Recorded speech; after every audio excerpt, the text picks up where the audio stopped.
What's up, fight fans? This is Kurt DeVille with Counterpunch Boxing News, and I have some new news concerning Andy Ruiz and his performance as well as dirty tactics. Shouts out to Mario for bringing this to my attention.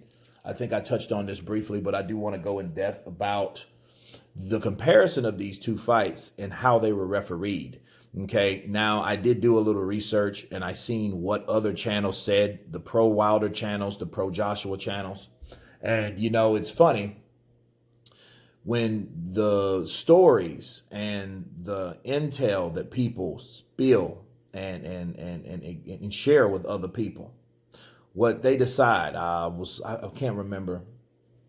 It was one of those channels that they were criticizing referee Pabon for doing too much, allowing Anthony Joshua to grab. In fact, they think that he was doing excessive grabbing and they should have taken a point. Okay. Now, I've seen excessive grabbing.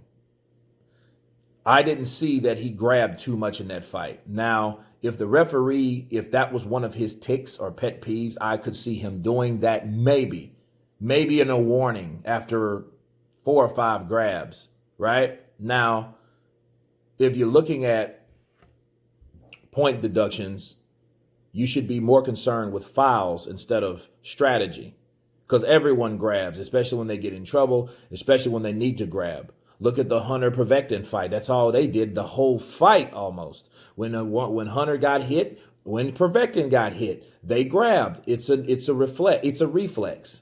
Now, excessive grabs is, who does excessive grabs? Vladimir Klitschko did.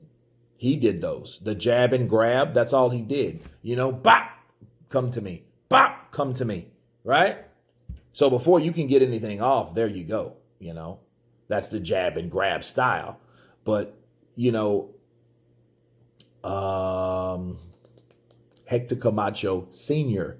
did that excessively to the point where I remember when he fought Felix Trinidad, he excessively held and then they had to draw. Because, I mean, every exchange, it was a hold. This wasn't the case. This wasn't the point where you're like, God damn, stop holding him, will you? What do you want to have sex with this guy? What is this? That's the type of holding that would allow or really just frustrate the audience, the public, the ref, right? Most importantly, the ref. You should, dude, you're holding too much. You're excessively holding to the point you're not fighting, you're holding. That's something that I would view as excessive holds. That's what they were referring to. Okay. Now, Joshua didn't really do anything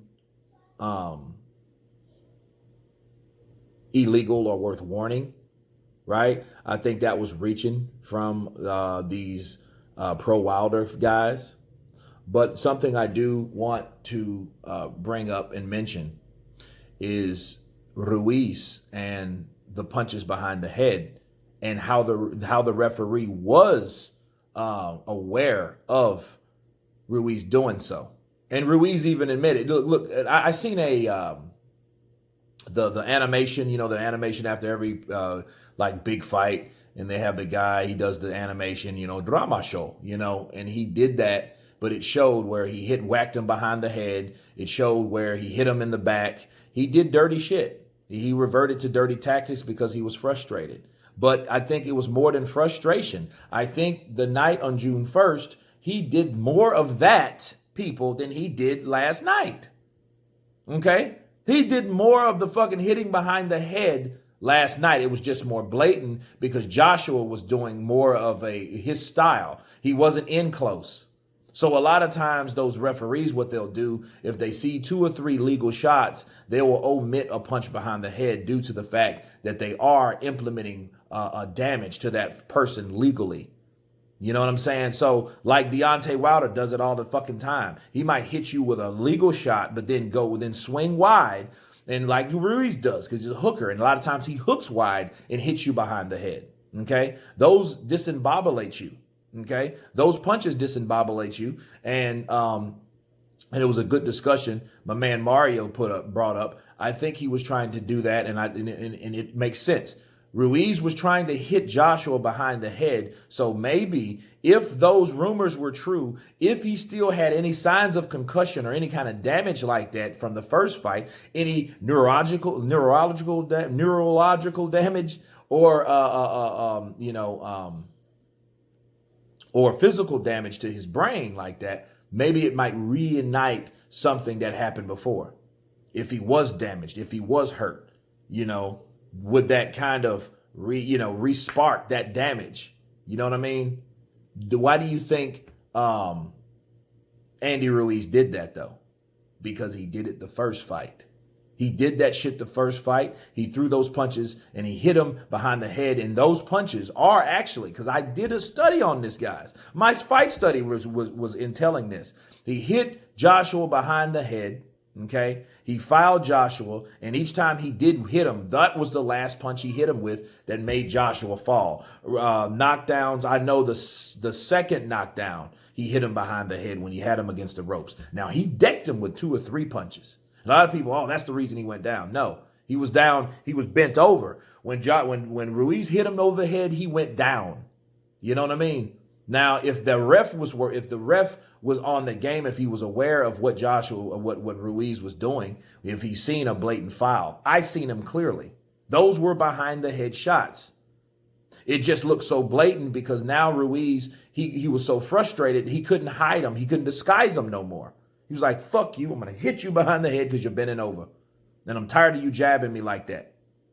And every so often you deck me with a right hand, right? You already split his eye open in the first round. That was already bad news. When I seen that blood, I'm like, oh, that's not good for Ruiz. Okay? But Ruiz got him back in the second round. It was very interesting starting off. But when Joshua started to use that ring and started to box him, okay, he started getting frustrated.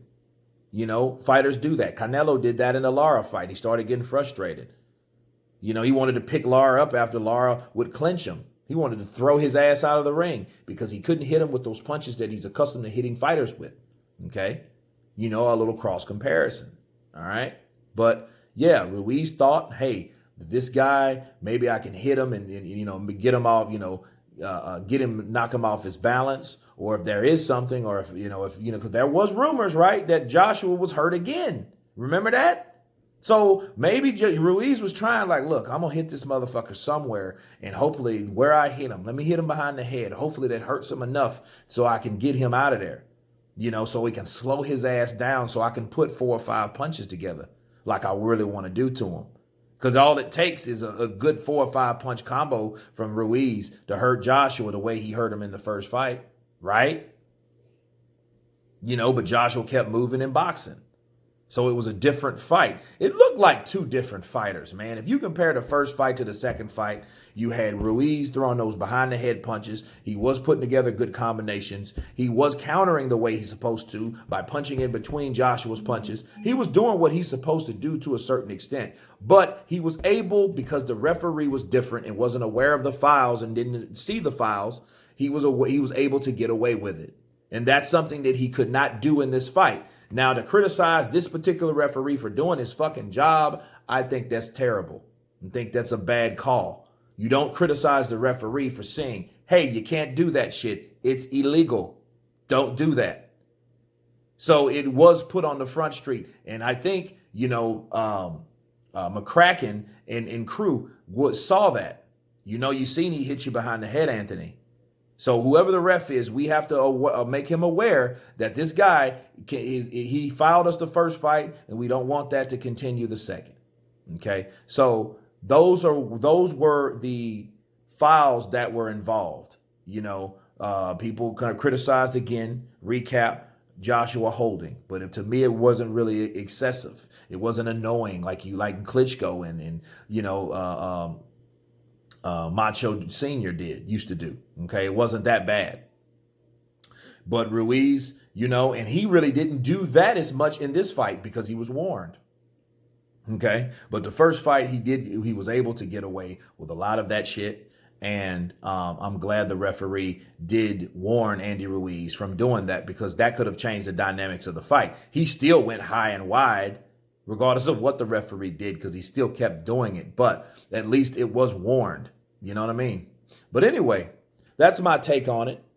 You guys tell me what you think about Andy Ruiz's dirty tactics and the holes. Were they excessive from Anthony Joshua? You guys tell me. Of course, please subscribe. And you guys been Counterpunch. Peace.